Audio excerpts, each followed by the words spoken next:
Third unit सुरू करतोय आपण मेडिकल झुलॉजीमध्ये, मेडिकल डायग्नोस्टिक्समध्ये. तर मेडिकल डायग्नोस्टिक्स म्हणजे या अशा डॉक्टरांच्या काही प्रोसेस असतात की त्या प्रोसेसमुळे ते रोगाचं निदान करतात. ओके, सो ते मेडिकल डायग्नोस्टिक्सच्या या प्रोसेस आपण पाहू. तर याच्यामध्ये तिसरं युनिट आपलं, 2 युनिट आपण आधीच लेक्चर टाकलेले आहेत. त्या 2 युनिटचे 3 लेक्चर टाकलेले आहेत मी. दुसरं युनिट मोठं आहे तर त्याचे 2 लेक्चर आहेत. तर याच्या आधी पहिले 2 युनिट आपले झालेले आहेत. हे तिसरं युनिट आपण घेतोय. यूट्यूबवरती पहा व्हिडिओमध्ये त्या दोन्ही युनिटचे लेक्चर्स अवेलेबल आहेत. तर हे तिसरं युनिट आहे. याच्यामध्ये युरिनचं ॲनालिसिस कसं करतात हे दाखवलेलं आहे. युरिनच्या ॲनालिसिसवरून आपल्याला कळतं की बुवा कुठला रोग झाला आहे आणि काय झालं आहे. जसं युरिनमधून जर शुगर जात असेल तर आपल्याला कळतं की डायबेटीस झालेलं आहे. तसं असे अनेक प्रकारच्या टेस्ट आहेत आणि अशा अनेक प्रकारच्या काही मेडिकल टेस्ट आहेत की ज्यामुळे आपल्याला कळतं की बुवा कुठला रोग झालेला आहे ते. तर ते युरिन ॲनालिसिस कसं करतात ते सगळं याच्यामध्ये दाखवलेलं आहे. युरिन ॲनालिसिस कशासाठी करायचं, तर रोगाचं निदान करण्यासाठी करायचं असतं. ओके, डिसीज जो आहे त्या डिसीजची कुठली स्टेज आहे किंवा कोणता डिसीज आहे हे युरिन ॲनालिसिसवरून कळतं. नंतर किडनीची स्थिती कशी आहे हे पण युरिन ॲनालिसिसवरून कळतं. युरिनरी ट्रॅकमध्ये काही प्रॉब्लेम आहे का, किंवा डिसीज जो आहे तो किडनीशी रिलेटेड आहे का दुसऱ्या कुठल्याशी संबंधित आहे, हे सगळं युरिन ॲनालिसिसवरून आपल्याला कळतं. युरिन सॅम्पल जे आहे ते फ्रेश घेतात वाईड माउथच्या क्लीन बॉटलमध्ये, स्वच्छ बॉटलमध्ये, आणि वाईड माउथ बॉटल घ्यायची असते. तसं तोंड जे आहे ते मोठं पाहिजे आणि मग तिचं लगेचच्या लगेच एक्झामिनेशन केलं पाहिजे. तर त्या युरिन ॲनालिसिसवरून आपल्याला कळतं की बुवा कुठला रोग झाला आहे आणि रोगाची कुठली स्टेज आहे आणि रोग किडनीशी संबंधित आहे का दुसऱ्या कुठल्या ऑर्गनशी संबंधित आहे हे युरिन ॲनालिसिसवरून कळतं. तर पहिल्यांदा फिजिकल कॅरेक्टरिस्टिक पाहू आपण युरिनचे. ते फिजिकल कॅरेक्टरिस्टिकमध्ये एक्सटर्नल कॅरेक्टर्स असतात. हे पहिल्यांदा व्हॉल्यूम जो आहे 24 तासामध्ये युरिनरी आउटपुट जे आहे, नॉर्मल व्हॉल्यूम जो आहे अडल्टमध्ये हा साधारणपणे 1200 ते 1400 ml 24 तासामध्ये जायला पाहिजे. बापा बापा बापा बापा बापा बघा पहिले पाणी पीत जा भरपूर तर एवढा मोठा व्हॉल्यूम जाईल. उन्हाळ्याच्या दिवसामध्ये खूप प्रॉब्लेम येतो आणि उन्हाळ्यामध्ये युरिन खूप कमी होते. 1200 ते 1400 ml 24 तासामध्ये युरिनचा नॉर्मल व्हॉल्यूम आहे.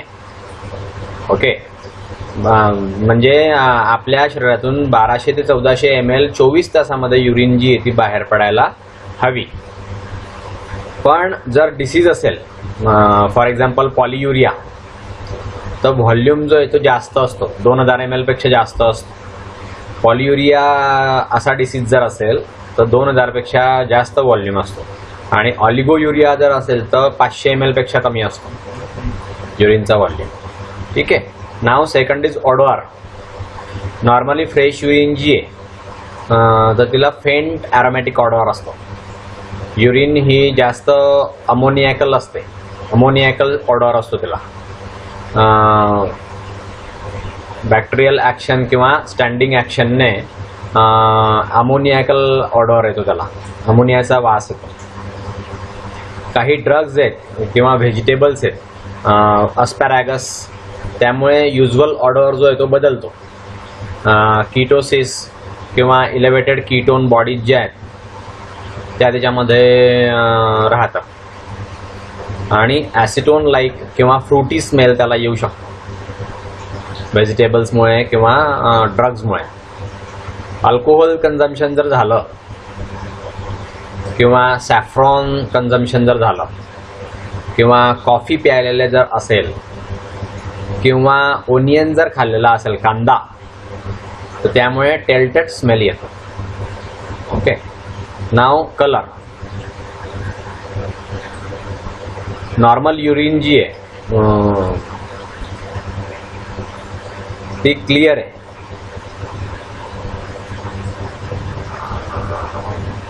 पूर्ण नॉर्मल युरिन जी आहे ती क्लिअर आहे आणि पेल येलो जो आहे त्यामध्ये किंवा स्ट्रॉ कलर जो आहे तो दिसतो युरोक्रोम मध्ये आणि त्याच्यामध्ये स्टँडिंग कॉन्सन्ट्रेशन असतं युरिनचं. डीप येलो किंवा अंबर कलर त्याच्यामध्ये असतो.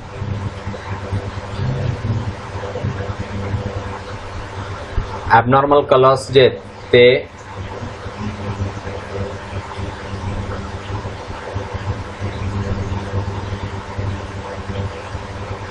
युरिनचे दिसतात. रेडिश किंवा स्मोकी रेड जर कलर असेल तर त्याच्यामध्ये हिमॅटोयुरिया कंडिशन असते किंवा हिमोग्लोबिनोयुरिया असते. फ्रेश बीटरूट जर समजा आपण खाल्लेला असेल किंवा ड्रग असेल हिमोग्लोबिन किंवा मायोग्लोबिन, त्यामुळे रेडिश किंवा स्मोकी रेड असा कलर त्याच्यामध्ये येतो. ग्रीनिश येलो जर कलर असेल किंवा डार्क येलोइश कलर असेल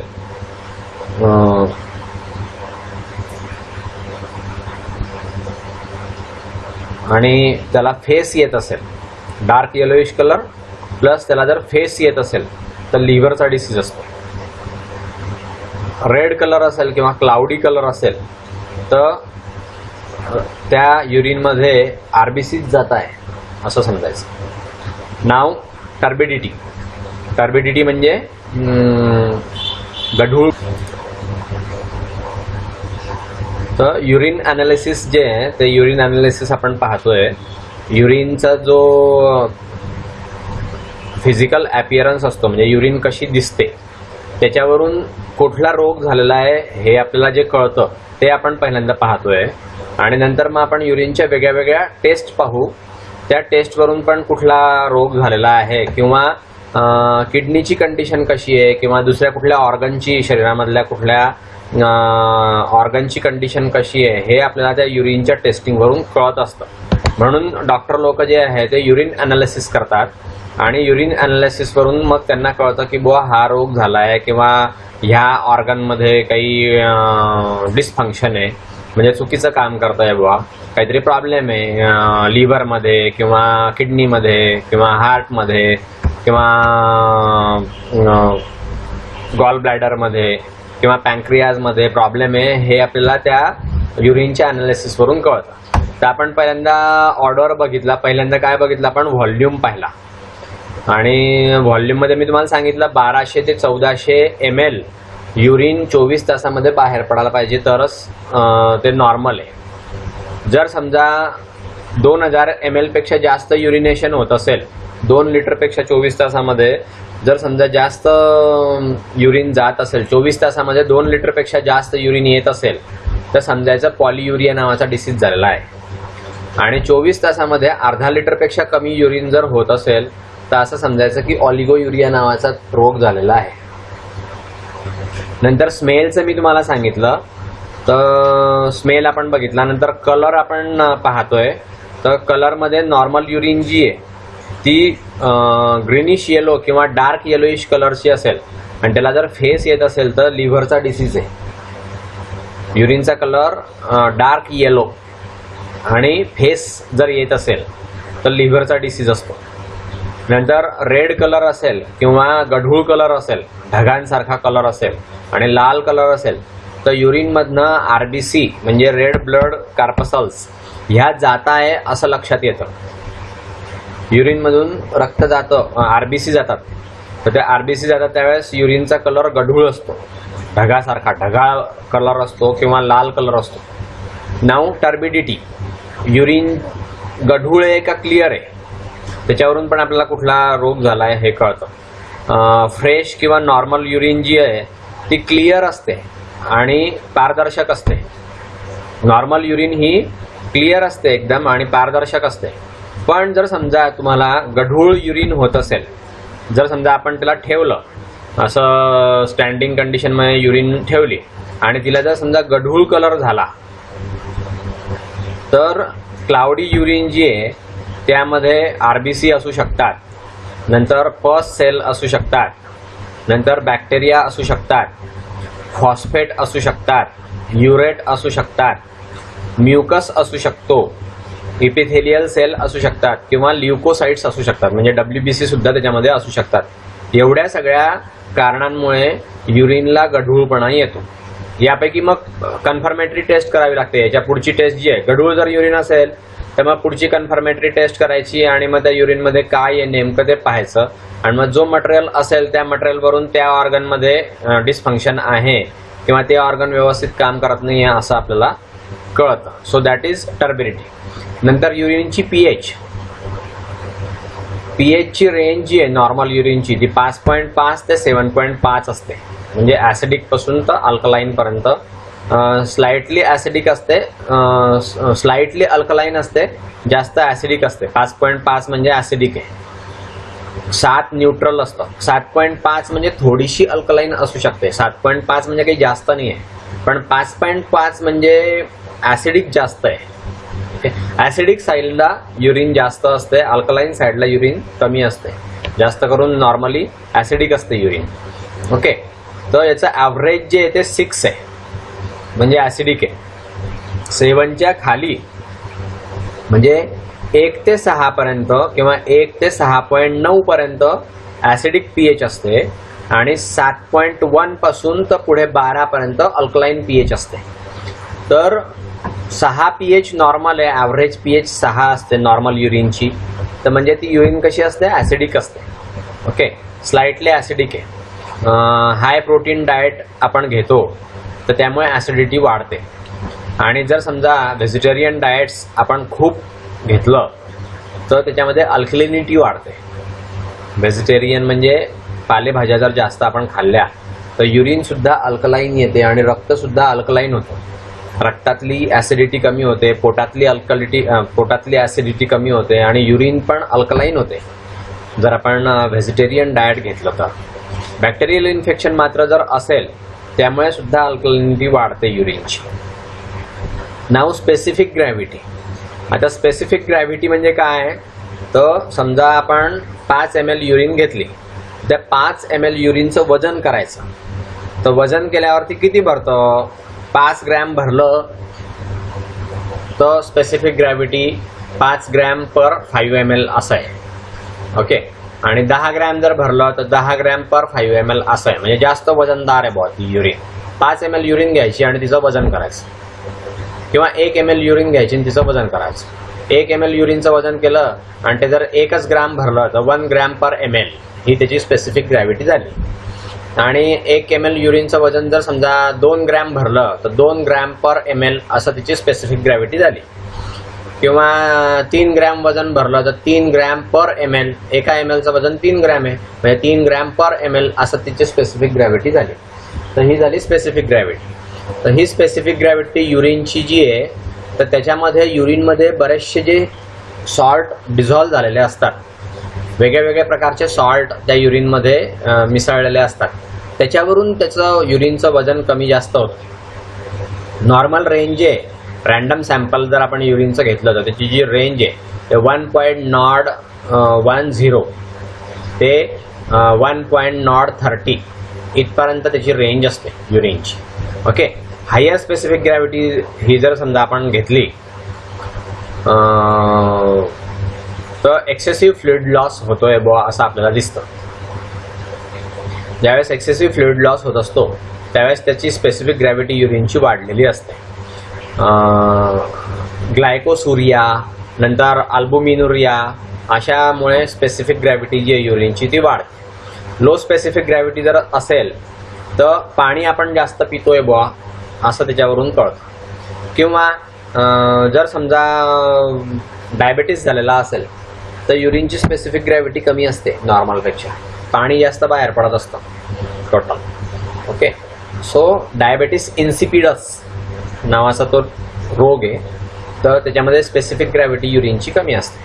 नाव कॉम्पोजिशन ऑफ युरिन म्हणजे युरिन ही कशाने बनलेली आहे, युरिनमध्ये काय काय असतं. तर युरिनमध्ये 95% जे ते पाणी असतं युरिनमध्ये, आणि त्याच्यामध्ये ऑर्गॅनिक आणि इनऑर्गॅनिक कंपोनंट्स जे ते काय काय असतात ते आपण पाहू. पहिल्यांदा ऑर्गॅनिक कंपाऊंड पाहू. युरिनमध्ये, नॉर्मल युरिनमध्ये ऑर्गॅनिक कंपोनंट्स कोणते कोणते असतात, तर युरिया असतो, युरिक ॲसिड असतं, क्रिएटिनाइन असतं, अमिनो ॲसिड असतं, युरोबिलिनोजेन असतं, नंतर मेटाबोलाइट्स असतात आणि हार्मोन्स असतात. हे सगळे युरिनमध्ये नॉर्मल युरिनमध्ये असू शकतात. नाव इनऑर्गॅनिक कंपोनंट्स. तर इनऑर्गॅनिक कंपोनंट्स युरिनमध्ये काय काय असतात, तर कटायन्स असतात. तर कटायन्समध्ये Na+ असतं, K+ असतं, नंतर Ca2+ असतं आणि NH4+ असतं. तर हे कटायन्स त्याच्यामध्ये असतात. आणि अनायन्स जे त्याच्यामध्ये Cl-, SO4 2-, HCO3-, नंतर HPO4- हे अनायन्स असतात.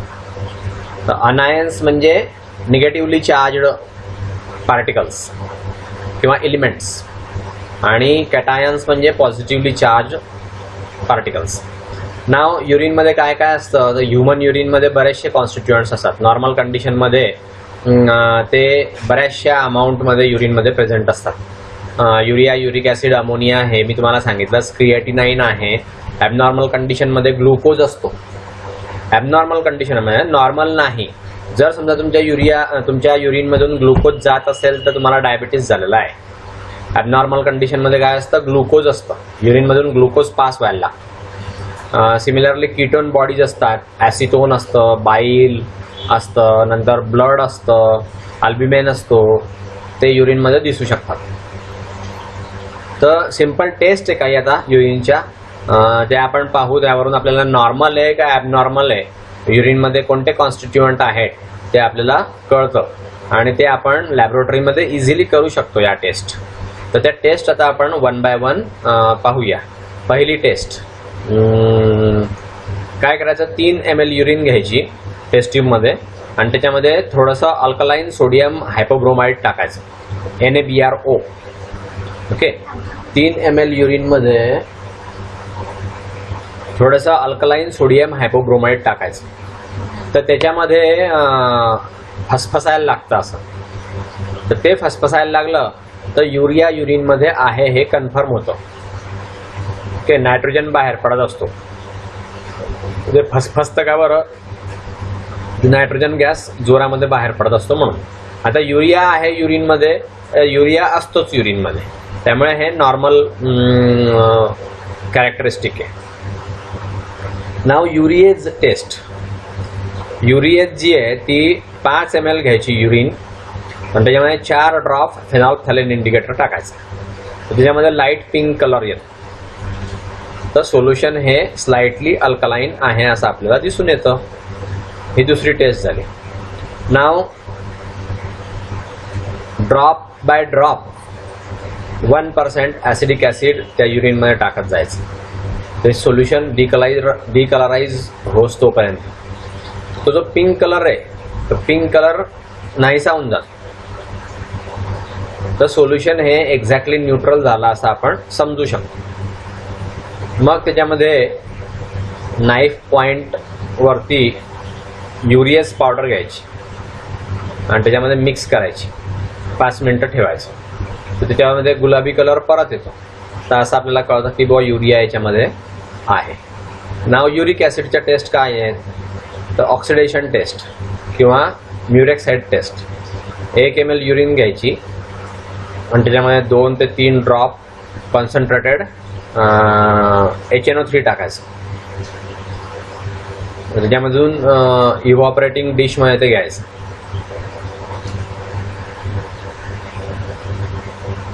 त्याला इव्हॉपरेट करायचं, ड्राय होऊ द्यायचं. लो फ्लेमवरती, एकदम लो फ्लेमवरती ड्राय होऊ द्यायचं. रेड किंवा येलो कलर रेसिड्यू उरतो तर त्याला थंड होऊ द्यायचं आणि त्यातला एक भाग घ्यायचा बाजूला काढून आणि त्याच्यामध्ये व्हेरी डायल्यूट अमोनियम हायड्रॉक्साईड टाकायचा. तर कलर जो आहे तो पर्पलिश रेड कलरचा होतो. युरिक ॲसिड जे आहे ते त्यामध्ये प्रेझेंट आहे असं आपल्याला कळून येतं. आणि कलर जर गेला तर काही प्रॉब्लेम नाही. नंतर वार, पर्पलिश व्हायलेट कलर त्याच्यामध्ये येतो आणि युरिक ॲसिड हे कन्फर्मड असतं. त्याच्यामध्ये थंड होऊ द्यायचं आणि त्याच्यामध्ये ड्रॉप टाकायचा KOH सोल्युशनचा आणि त्याला गरम करायचं. कलर डिसॅपियर होतो. युरिक ॲसिड कन्फर्म त्याच्यामध्ये आहे. नाव बेनेडिक्ट टेस्ट. 2 ते 3 ml युरिन घ्यायची आणि त्याच्यामध्ये 2 ड्रॉप बेनेडिक्ट रिएजंट टाकायचं. पिंच अनहायड्रस सोडियम कार्बोनेट टाकायचं आणि त्याला व्यवस्थित मिक्स करायचं. जो सोडियम जे ते डीप ब्ल्यू कलरचं होतं, त्याचा अर्थ आहे युरिक ॲसिड प्रेझेंट आहे त्या युरिनमध्ये. नाव फॉस्फोटांक्टिक रिॲक्शन. सॅच्युरेटेड सोल्युशन घ्यायचं Na2CO3 स्मॉल बीकरमध्ये, त्याच्यामध्ये थोडंसं युरिन सॅम्पल टाकायचं. त्याच्यामध्ये 1 ml फोलिन युरिक ॲसिड रिएजंट टाकायचं, तर निळा कलर येतो, तर युरिक ॲसिड कन्फर्म आहे. नाव अमोनिया. 2 टेस्ट ट्यूब घ्यायच्या, त्याच्यामध्ये 2-3 ml युरिन घ्यायची प्रत्येकामध्ये. त्याच्यामध्ये फिनॉल्फथॅलीन इंडिकेटर टाकायचा. त्याच्यामध्ये 1 किंवा 2 टेस्ट ट्यूब जे आहेत, तर ते फिनॉल्फथॅलीन इंडिकेटर टाकल्यावरती सोल्युशन जे ते दुधी कलरचं होतं. तर दुधी कलरवरून आपल्याला असं समजतं की बाबा त्याच्यामध्ये युरिया आहे फिनॉल्फथॅलीन इंडिकेटरवर. मग 1-2 टेस्ट ट्यूबमध्ये युरियस पावडर घ्यायची थोडीशी. मग ते सोल्युशन जे आहे ते रेड कलरचं होतं, म्हणजे अमोनिया जो आहे तो त्याच्यातून बाहेर पडत असतो. नाव क्रिएटिनाइन.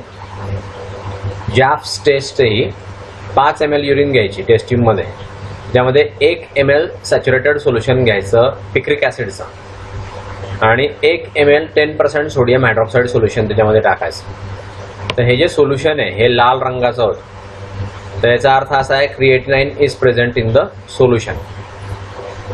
क्रिएटिनाइन त्याच्यामध्ये आहे. नाव ॲबनॉर्मल कॉन्स्टिट्यूशन. युरिनचे ॲबनॉर्मल, तर याच्यामध्ये ग्लुकोज असू शकतो, कीटोन बॉडीज असतात, बाईल असतात, ब्लड असतं, अल्ब्युमिन आहे. हे ॲबनॉर्मल कॉन्स्टिट्युएंट आहे युरिनमध्ये, हे नॉर्मल नाही आहे. हे जर समजा युरिनमध्ये सापडले तर युरिन नॉर्मल नाही आहे, काहीतरी प्रॉब्लेम आहे शरीरामध्ये असं आपल्याला कळू शकतो. आता ग्लुकोज कसं पाहायचं, तर बेनेडिक्ट टेस्ट आहे. 0.5 ml युरिन घ्यायची, त्याच्यामध्ये 2 ml बेनेडिक्ट रिएजंट घ्यायचा, त्याला गरम करायचा आणि टॅप खाली त्याला थंड करायचा. तर पहिल्यांदा ग्रीन कलर येतो प्रेसिपिटेट.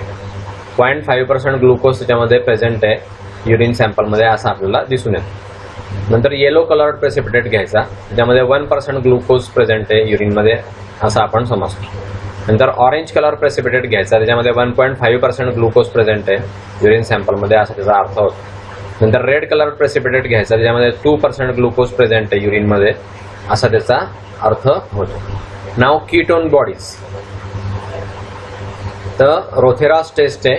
5 ml युरिन घ्यायची टेस्ट ट्यूबमध्ये, त्याच्यामध्ये सॉलिड अमोनियम सल्फेट टाकायचं NH42SO4. तर त्यामध्ये सॅच्युरेट युरिन सॅम्पल जे आहे कम्प्लिटली असं तयार करायचं. काही अनडिझॉल्व्ड अमोनियम सल्फेट त्यात राहू द्यायचं बॉटमला आणि त्यामध्ये 2 ड्रॉप फ्रेशली प्रिपेअर्ड 5% नायट्रोप्रोसाईडचं टाकायचे. 2 ml स्ट्रॉंग अमोनिया टाकायचा त्याच्यामध्ये. तर याच्यामध्ये परमॅग्नेट कलर जो आहे, परमॅग्नेट कलरची रिंग येते सोल्युशनच्या टॉपला, रिंग येते परमॅग्नेट कलरची. ट्यूब हलवायची, कलर स्प्रेड होतो पूर्ण सोल्युशनमध्ये. कीटोन बॉडीज म्हणजे ॲसिटोन त्या युरिनमध्ये आहे असं याच्यावरून सिद्ध होतं. नाव बाईल सॉल्ट्स. याच्यामध्ये हेज सल्फर फ्लोअर टेस्ट आहे. पुरेशी युरिन घ्यायची बीकरमध्ये, साधारणपणे अर्धा बीकर, त्याच्यामध्ये सल्फर पावडर टाकायची सरफेसला, युरिनच्या सरफेसला लाईटली एकदम हळूच सल्फर पावडर टाकायची. तर सल्फर पावडर जी आहे ती रॅपिडली एकदम फास्ट बॉटमला सेटल होते. त्याच्यामध्ये बाईल सॉल्ट्स जे आहेत ते प्रेझेंट असतात युरिन सॅम्पलमध्ये असं आपण निष्कर्ष काढू शकतो. नाव ब्लड.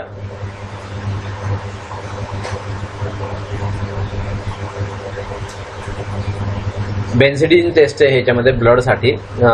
लिटिल बेन्झिडीन पावडर घ्यायची ड्राय टेस्ट ट्यूबमध्ये, त्याच्यामध्ये 1 ml ग्लासियल ॲसिटिक ॲसिड टाकायचं, भरपूर हलवायचं. त्याच्यामध्ये 2 ml ऑफ युरिन सॅम्पल घ्यायचं आणि त्यामध्ये फ्यू ड्रॉप जे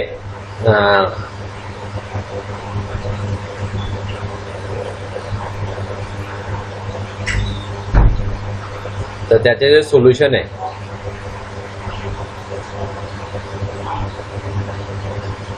ते सोल्युशन डेव्हलप होतात ग्रीन कलरचे किंवा ब्ल्यू कलर त्याच्यामध्ये ऑब्झर्वेशन होतं.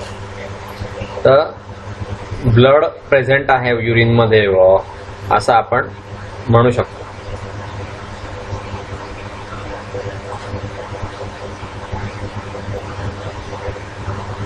दोन ml युरिन सॅम्पल घ्यायचं, त्याच्यामध्ये फ्यू ड्रॉप्स जे आहे ते फ्रेशली ओपन हायड्रोजन पेरॉक्साईडचे टाकायचे.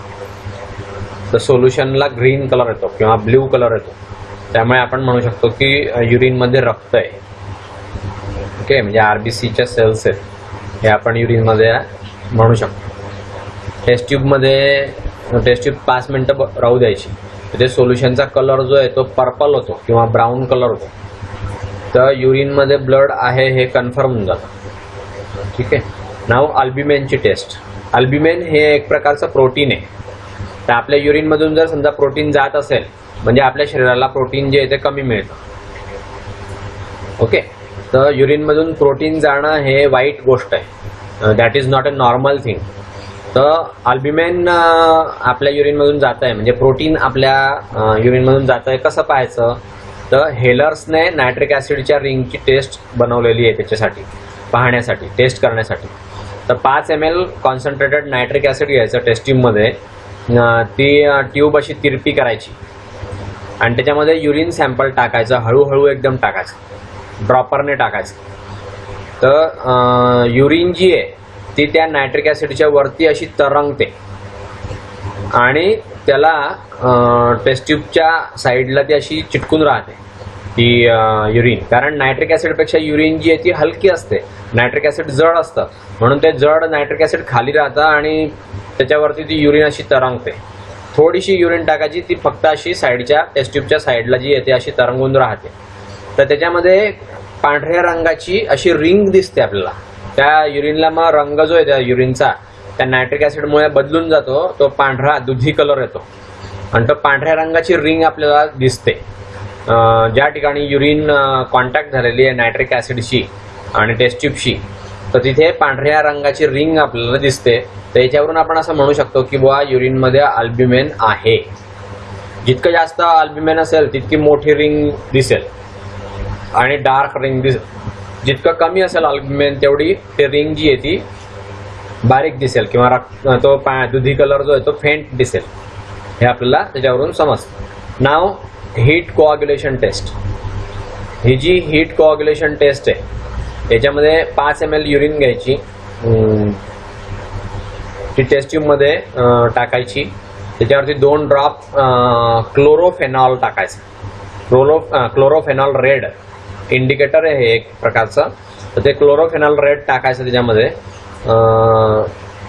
मग त्याचे 2 भाग करायचे. पहिल्या भागामध्ये त्यामध्ये 1% ॲसिटिक ॲसिड टाकायचं, 2% सोडियम कार्बोनेट टाकायचं.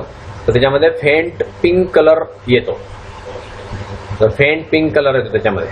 तर याला 2 मिनिटं उकळवायचं. तर सोल्युशन जे आहे ते सोल्युशन एकदम गढूळून जातं. ते गढूळ झालं त्याच्यावरून समजायचं की अल्ब्युमिन त्याच्यामध्ये आहे किंवा फॉस्फेट जे आहे त्याच्यामध्ये आहे, युरिनमध्ये अल्ब्युमिन किंवा फॉस्फेट आहे असं सिद्ध होतं. नाव दुसरा जो पार्ट आहे त्याच्यामध्ये 2 ड्रॉप ग्लासियल ॲसिटिक ॲसिड टाकायचं. दुसऱ्या भागामध्ये युरिनचे जे आपण 2 भाग केले होते त्यातला दुसरा जो भाग आहे त्याच्यामध्ये 2 ड्रॉप ग्लासियल ॲसिटिक ॲसिड टाकायचे. जर त्या युरिनला टर्बिडिटी आली म्हणजे ती टर्बिडिटी गढूळपणा तसा राहिला तर अल्ब्युमिन त्याच्यामध्ये आहे हे कन्फर्म. युरिन सॅम्पलमध्ये अल्ब्युमिन आहे कन्फर्म. ओके, आणि जर समजा त्यातला गढूळपणा नष्ट होऊन गेला 2 ड्रॉप ग्लासियल ॲसिटिक ॲसिडचे टाकल्यावरती, तो गढूळपणा जर समजा क्लिअर होऊन गेली ती युरिन, तर फॉस्फेट त्याच्यामध्ये आहे हे कन्फर्म. युरिन सॅम्पलमध्ये फॉस्फेट आहे हे कन्फर्म होतं. सो अशा रीतीने ही टेस्ट आपण पाहिली. तर हे युरिन ॲनालिसिस कसं करायचं ते याच्यामध्ये सगळं दिलेलं होतं. तर इथे तुमचं हे तिसरं युनिट जे आहे ते संपलेलं आहे आणि चौथं युनिट आपण मग नेक्स्ट लेक्चरला घेऊया. आता इथे थांबू आपण आणि हे युनिट जे आहे ते युरिन अनालिसिसचं तिसरं युनिट आपण पूर्ण केलेलं आहे. ठीक आहे, बाय.